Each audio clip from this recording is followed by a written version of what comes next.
Hi. So I want to talk today about, I hope you can hear me. I don't have my mic and I don't have anything else.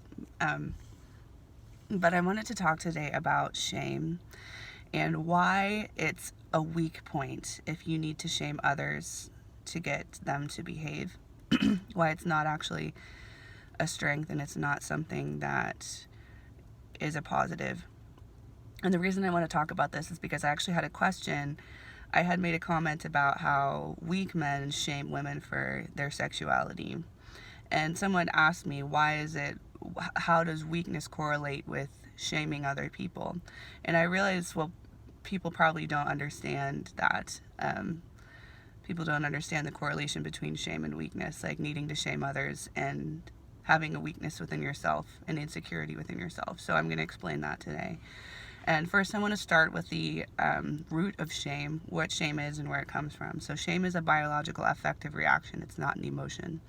It is a reaction in your body, like fight or flight, and it is a reaction to being, to the threat of being ostracized by the tribe. So, if somebody's shaming you, what they're doing is they're saying, you better get in line, or we're going to remove you from the tribe. And shame is rooted in a lot of tribal survival.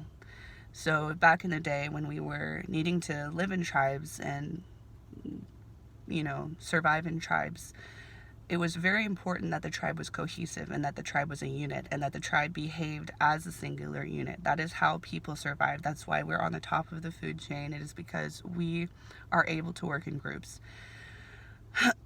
Losing one member of your tribe is a big deal.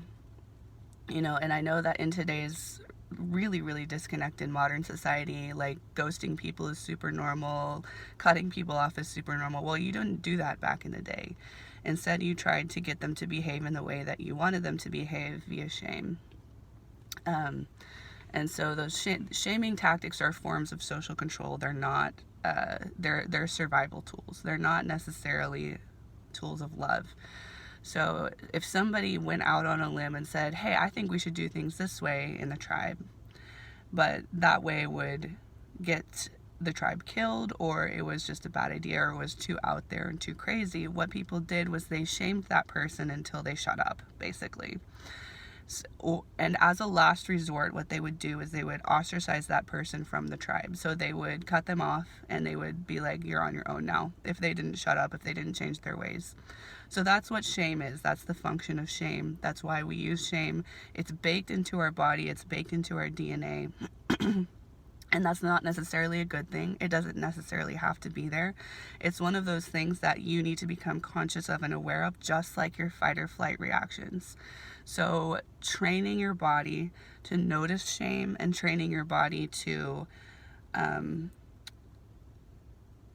not get used to shame,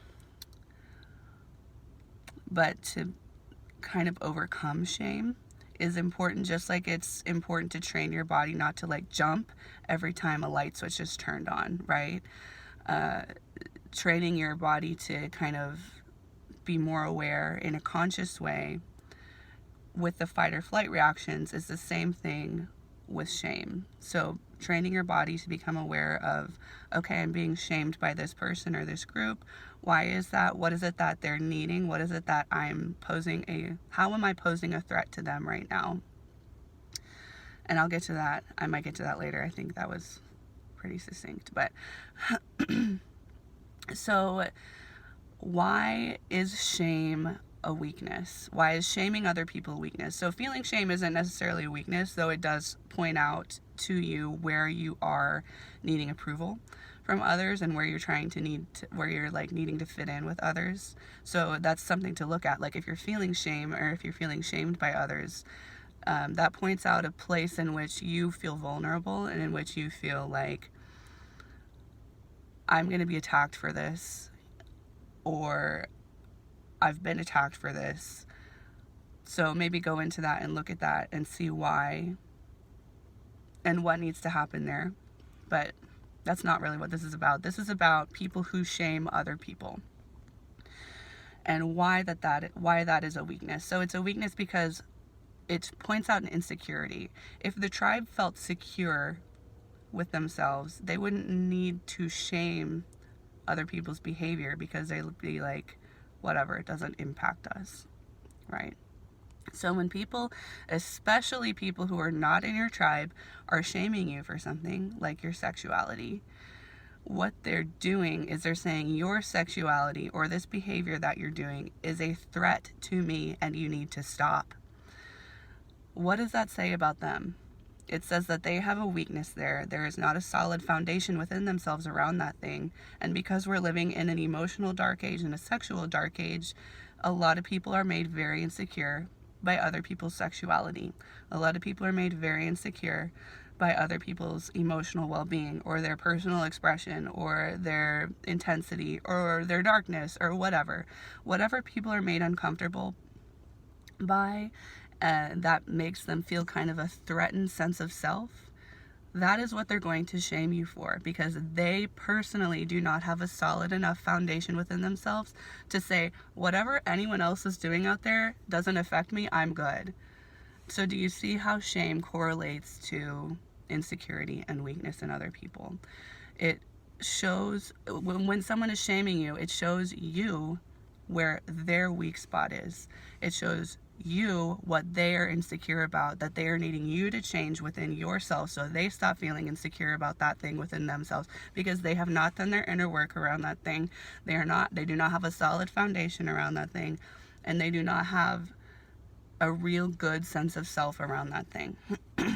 And the reason that weak men shame women for their sexuality is because men are very, very sensitive.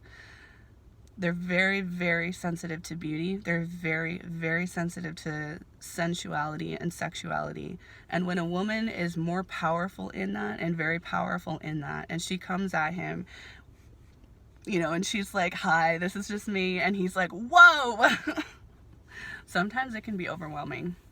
And I'm not saying that this is every man. There are a lot of healthy men out there who are like, I can deal with this. That's fine. I've got this, And there are a lot of unhealthy men out there who are like, ooh, yes, I'm going to use this to my advantage, whatever. That's not what this is about. So what this is about is the men who are like threatened by that, or the women as well, because there are a lot of women who are threatened by that as well, especially because women's sexuality is so shamed, and the attempt is to control it. And there are a lot of women who conform to that, unfortunately. There are a lot of women who feel like to be a good girl, to be accepted, to be loved, to be part of the tribe, they need to diminish their sexuality because it feels like it's a threat to the people who have more power than them. And a lot of the times that's men. And it's just the nature of the divine masculine. It's the nature of the masculine energy to be a little bit more forceful, a little bit more domineering, a little bit more I don't want to say powerful because that's not the right word, but like a little more commanding than the feminine. So the feminine is naturally more yielding. There's nothing wrong with this, by the way. There's not like unnatural. It's not unhealthy. That's actually the way things are supposed to work. It's a good thing. But when the masculine is not healthy, that can come out in a tyrannical way instead of an encouraging way. So what a healthy man looks like when confronted with a very powerful sexual woman is he looks like comfortable. He's fine. He can contain that. He's not threatened by it. He might be intrigued, but he's not going to look at you and be like, you need to turn that off. That's never going to happen with a healthy man. And the reason is because a healthy man has a big enough container and a big enough energy to be able to handle that, to be able to handle somebody else being intense and overwhelming. And that's an emotional and mental health thing for men as well. That's why it's so unnatural for men to be so disconnected from their emotions and their mental bodies, because without that you actually cannot be strong. You actually cannot connect into that divine masculine. You can't contain that. You can't contain anything without health in those areas. Which is why we see a lot of that today. We see a lot of shaming of people who are intense, of women who are intense, of women who are very sexual, of women who are very emotional. We see a lot of shaming of this because men have not been doing that inner work on the whole. And I'm not saying this about every man, but for the most part, the collective masculine consciousness has completely denied, disowned, suppressed, and rejected their emotions and a lot of mental health as well.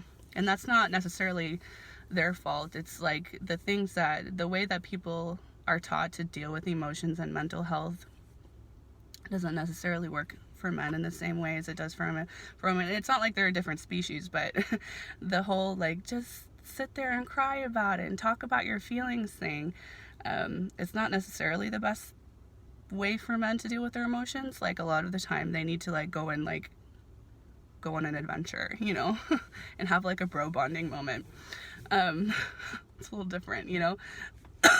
But they're not taught how to do that in today's society. And that's not like, it's not an excuse. I'm not excusing, you know, the disconnection from emotions in men. Obviously, that's something that I talk about a lot. It's a huge problem in our society. It's probably the root of a lot of problems in our society. But that's why shame is a sign of weakness. Is because when you feel the need to shame people, what you're doing is you're trying to control their behavior. And when you're trying to control something outside of you, what you're doing is you're saying, I don't have this thing solid within me. That's it. So I hope this makes sense. I hope that this was helpful to somebody if you need to understand shame a little bit more. I have one-on-one coaching available if you are trying to work on something in your own personal life that you're not quite sure how to figure out, or if you're needing to work through shame, or if you're being shamed, or if you're shaming others and you're like, I don't know why or what's going on. I can help you with that. I can help you get to the root of it and we can work through it together. It's something I'm really good at. I'm really good at really seeing where you are and then pinpointing what you need to do to work through that and get to the other side of where you're wanting to be. So DM me on Instagram or email me, or you can alternatively book a free consultation with me, which is an interview. We'll do an interview to see if you're a good fit for coaching. It's a really fun interview. I love doing them. I love meeting you guys like in person, you know. It's not like in person, it's online, but one day we'll see if we can do like in-person stuff. I think that would be fun. But yeah, hit me up. Anything else I need to say? I'm at the duck park.